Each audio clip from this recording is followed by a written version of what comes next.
Hey, it's Coach Rick, Flipping Mastery. Today we're going to talk about the actual closing. Typically it's done either through escrow, your attorney, your lawyer, before, say, 2 weeks or so before you are actually going to close the deal. There's a few things that you have to do. Make sure that all of the paperwork is sent to your escrow agent or your lawyer, so that there are no problems or surprises for the lawyer on the day of closing. Make sure within a week or two before that you phone your utility companies, all the ones where you transferred your name into the actual property for water, gas, electric, that type of thing. Phone them, make them aware the property is closing this date, this month, and that way that transfer will be very smooth.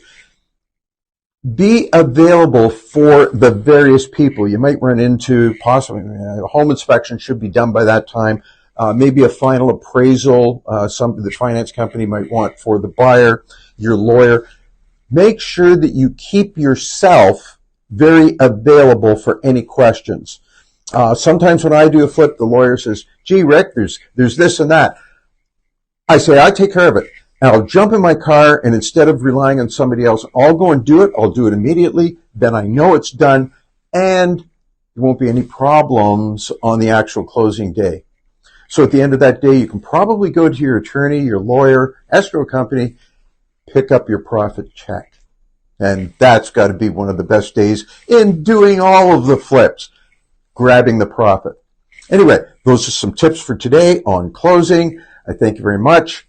If you have any questions or comments, please don't forget to just reach out, ask. No problem at all.